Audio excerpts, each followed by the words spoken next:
ACMi is working with the Cyrus Dallin Art Museum to piece together a major project which focuses on one of Arlington's favorite sons, the world-renowned sculptor Cyrus Dallin.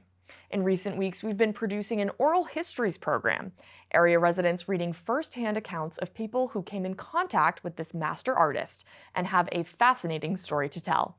Here's a sample from the series. It's the story of Cyrus Dallin, sculptor turned painter. Here's the president of the Cyrus Dallin Museum Board of Directors, Geri Tremblay.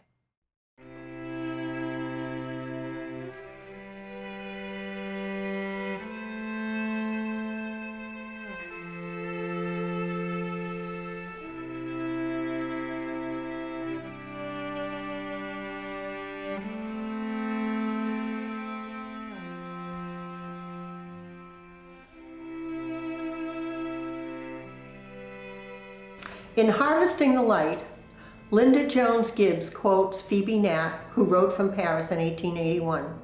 The involvement of the group of young Utah men, and eventually women, in the French art world indicated a high level of professional commitment. This was especially remarkable considering their severely limited early exposure to the fine arts within the predominantly rural communities in which they were raised. This was true of Cyrus Edwin Dallin, who first studied in Paris from 1888 to 1890. Cyrus Dallin, who had come to Boston to study sculpture under Truman Bartlett in 1880, and who, after leaving Bartlett's studio, helped to make ends meet by creating paintings to sell. Writing soon after the return of the Paris-trained students to Utah and Boston, a local Utah journalist marveled at the obstacles they had overcome. Nearly all the members of this talented circle had begun a career of art under the most discouraging circumstances. Not only has poverty been a great drawback, but they have had an almost utter lack of all opportunity to obtain instruction in a pioneer community, and their early lives have been characterized by a deprivation of nearly all the concomitants which are usually supposed to make up an atmosphere of or create aspirations for high art in painting.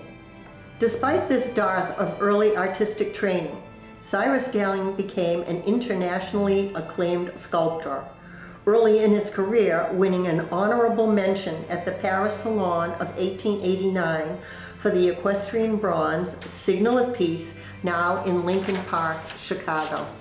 During his lifetime, Dallin created over 300 sculptures. Our immediate locale has several renowned bronzes. Paul Revere, Appeal to the Great Spirit, Anne Hutchinson, Stowe Memorial, Massasoit, Governor William Bradford, Menominee Hunter, and the Robbins Memorial Flagstaff. A little known fact is that Cyrus Dallin also painted for enjoyment, relaxation, and sometimes to conceptualize a sculpture, as in Indian and the Wasatch Mountains, which is a painting with Signal of Peace statue depicted within. We have titles for about 60 paintings, and there are newly discovered ones. The Cyrus Dallin Art Museum has several landscapes, and today we unveil the newly restored bird bath, unsigned, listed in the Boston Art Club exhibit 1934. It is number 35. It is one in a series of 5 studies which feature his bird bath in the garden scenes around his home at 61 Oakland Ave, Arlington Heights. This oil features the bird bath with a colorful autumnal setting, oaks and maples, red, gold, and orange, a green spruce and scrub, with the omnipresent bedrock of Arlington Heights on the left. A second painting, also entitled Bird Bath, unsigned, has the garden fixture in the foreground, surrounded by green trees, a gray-green spruce, and a few flowers, while at the back, one lone window of Lawrence Dallin's house at 8 Cliff Street appears, Lawrence being their youngest son. Another gardenscape, entitled Garden Landscape, depicts as many as 5 trees in various shades of green with a gray rock in the center of the scene. There is an incomplete signature of some of the letters spelling Dallin. This painting also seems unfinished. How do we know all three of these paintings are by Dallin?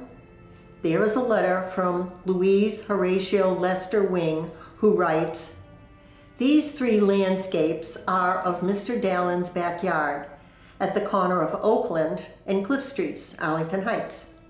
Mr. Dallin himself painted them. My mother, Mrs. H. Lester, acquired them from Mr. Dallin because we lived at the top of the hill overlooking the garden." Of course, Cyrus Dallin painted Lawrence's house around 1932, unsigned. The house is a small, brown, one-story home in winter with snow throughout the garden and covering a shrub at the left. Two spruce trees obscure the center of the house, which has a leafless tree and the inevitable bird bath to its right. This painting was found inside the house by one of its subsequent owners. My Garden, 1934, unsigned, reflects the end of summer. Spruces flank the bird bath, which is front and center, standing before a huge rock. Still blooming flowers sprout from the leaf-strewn lawn. The colors of fall, red, gold, orange, shine on the trees in the background. An inscription on the plaque reads, "My Garden by C.E. Dallin, purchased by the Friday Social Club for the Vittoria Colonna Dallin branch of the Robbins Memorial Library." My Garden is listed in the Boston Art Club exhibit of 1934 and is number 34.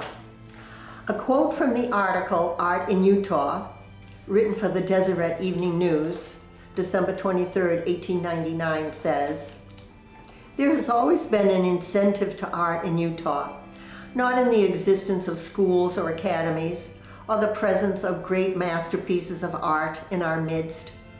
The local incentive has been purely natural, the overwhelming influence of nature's masterpieces arrayed in a perpetual exhibition at our doors." All 38 paintings in Dallin's retrospective exhibit at the Boston Art Club in 1934 were landscapes. His portraits are rare. We do have 2 examples. Hence, Rocks and Trees, signed C. Dallin 193. The E and a number are missing, and the D is faint. It is listed in the Boston Art Club exhibit 1934 and is number 37. If you know Arlington, this is a scene from the Heights.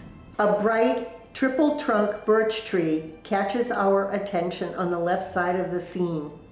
An enormous gray rock intrudes on what might be a path through the woods, reminding us of the previous quote, "The overwhelming influence of nature's masterpieces arrayed in perpetual exhibition at our doors."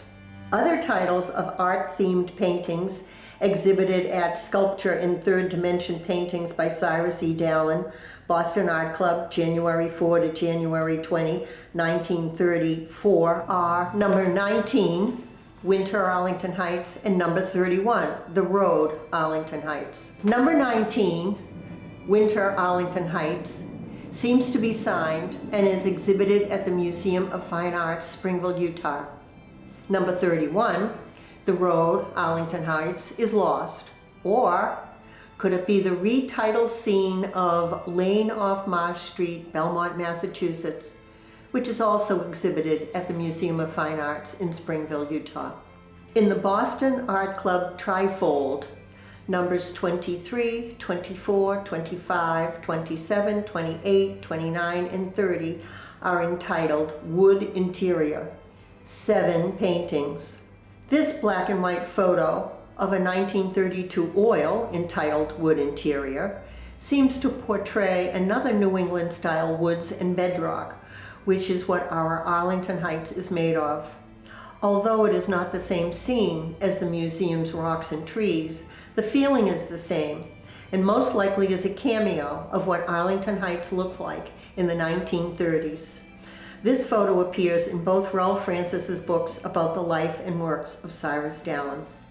In conclusion, The Dallin Museum is delighted to have had the opportunity to restore Birdbath Autumn and is proud to display a dozen of Cyrus's oils, which, as I have said, he painted for enjoyment and relaxation, sometimes to sell, sometimes as gifts for his family, and often to conceptualize his sculptures. Please visit the galleries to see our paintings. This program is supported in part by a grant from the Arlington Cultural Council, a local agency which is supported by the Massachusetts Cultural Council, a state agency. The museum is very grateful for ACC's support in restoring 7 of Cyrus Dallin's paintings. Thank you for your interest. Geri Tremblay, President of the Board of Directors, Cyrus Dallin Art Museum, Arlington, Massachusetts.